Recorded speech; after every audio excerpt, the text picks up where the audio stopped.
Hi, Karen. I'm glad that you are back. How have you been doing? Uh, I've been doing a little bit better since last session, thank you. Okay, well, I'm very glad to hear that.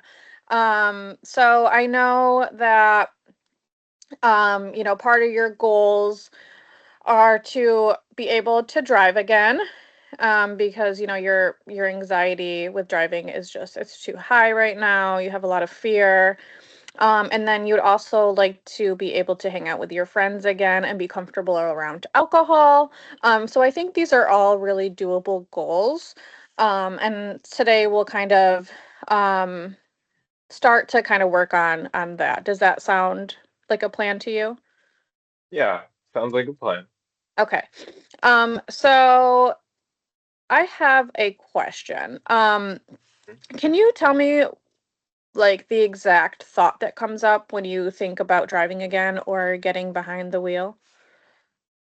Um, I think there's a lot of anticipation. I kind of like once I get behind the wheel, I'm just constantly in a fight or flight Mhm. state where it's like, okay, something is going to happen Mhm. the minute that I start driving, and it kind of runs through the experience. Okay, yeah. That's the answer that I figured. So I want to use a little bit of cognitive behavioral therapy today, and this and Mhm. or CBT, as you might have heard the acronym before. This focuses on Mhm. how our thoughts, feelings, and behaviors are all connected. Um, so we'll kind of look at how your thoughts about driving and being around alcohol may be increasing your anxiety. So when you say that, it sounds like when you think about driving, you kind of look at like that worst case scenario, like I could get hit again, or that you're not safe. Mhm. So this kind of sounds like catastrophic thinking. I'm not sure if you've heard that um, before either, but it's kind of like your mind just goes to worst case scenario. So Mhm. I kind of want to challenge that thought about it. So Mhm. when we look at the evidence, um, so anytime, not even when you're driving, but let's look at any time that you've been driving or any time that you've been a passenger in the car. Has every time that you've been in a car, have you gotten in an accident? Wow, I guess I didn't really think of it that way. No, no, I Yeah. can't say that I have. Yeah. So when we think about driving, I just kind of, the evidence is, for, the majority of the time we're not harmed in when we're driving or when we're in a car. So I want to help you think of maybe like a more balanced thought that you could tell yourself when you do decide to try to get behind the wheel again. And so that might be something like, driving has its risks, but I can take steps that can help me stay safe.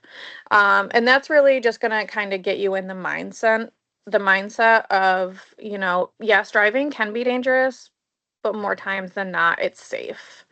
Um, so the goal isn't to pretend like nothing bad can happen. It's just to make your thinking more realistic and less fear driven. Does that make sense?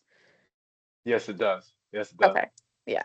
Okay. So I also think that maybe some exposure therapy would be really beneficial for you. So I want you to now I did have a quick question. Do you still Hmm. have your car or did you not get another car after the accident? I didn't get another car after the accident, no. Okay, okay. So for your exposure, I want you to maybe borrow a friend's car Hmm. or a relative, whatever. But I just want you to take some gradual steps to get you more comfortable. And so like the first step, we'll maybe I'll give you a little printout at the end or something. I just want you Hmm. to sit in a parked car. And I know that Okay. sounds crazy, but these little exposures are going to help you get more comfortable. So maybe like the first week you just sit in a parked car and let the thoughts run, and then maybe the next time you turn the car on, but you don't go anywhere. And then eventually, you know, I want to work up to you being able to drive around the block, you know, just like really short distances. And I think this is going to kind of build up your confidence in being able to get behind the wheel. Do you Mhm. think that that would be doable for you? Yeah, I think that doing it gradually, just by, sitting in a car first, would definitely be something that would help. Awesome, awesome. And I also want to give you a skill. It's a Hmm. grounding technique. So Hmm. say that you know you did get behind the wheel again, and something scary happens. Hmm. You know, someone's you know tailgating you, or just something that's going to make you nervous. I want you to be able to have a skill. Um, Hmm. so I wanted to teach you some box breathing today. Have you heard of box breathing? Yeah. Okay, awesome. So and it's just really to set you back in the moment, you know, when the fears are kind of running wild in your head. But you're just going to inhale for 4 seconds. You are going to hold that breath for 4 seconds, and then you are going to exhale for 4 seconds. So let's do that real quick. Perfect. Perfect. Yeah, that's it. Let's do it one more time. We'll do it together. Hmm. So inhale, holding, and then exhale. Yeah. And I like this one because this is something that you can do right in the car, you know, like whether you had to pull over, you know, and Hmm. just give yourself those few seconds. But I really think you know, this is just something quick. You know, obviously if you're driving, you're trying to get somewhere that you can just do and kind of, you know, bring your senses back. Hmm. I also wanted to address the alcohol issue. I know that you really want to go out with your friends again, but of course, being around alcohol, you know, makes you nervous, and respectfully so, right? The accident Hmm. was caused by a drunk driver. Um, so I think that setting boundaries with your friends, you know, might even be beneficial. Like, hey, I really want to hang out with you guys, but you know, and you don't really even have to, you know, go into details about why the drinkings bother you. But I think that, you know, setting boundaries, and if your friends are, you know, really your friends, they would, you know, accept that.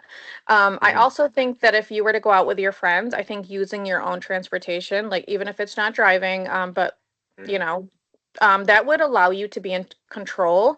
So if things did get out of hand, and the alcohol was bothering you, you would be able to leave, you know, at your own discretion.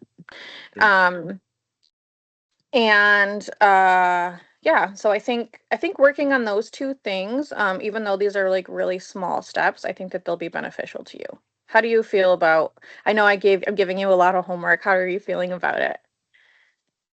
So I think that you are right that it really has been a sense of control that I've been missing, that, ever since the accident. I guess that behind the wheel, I just haven't really felt that control, maybe because it felt taken away from me.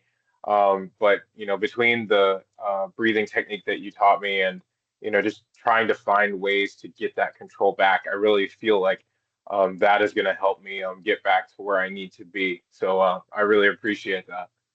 Good, good. So yeah, that'll be our plan. So just to wrap up, you know, today we identified how your thoughts are increasing your anxiety, right? Hmm.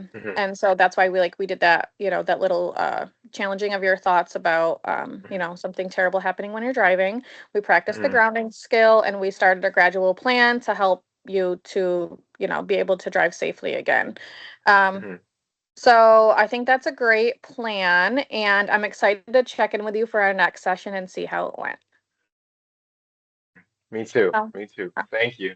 yeah. All right. Well, I will see you for our next session. Okay. Take care. You too. Bye Thank now. you. Bye bye.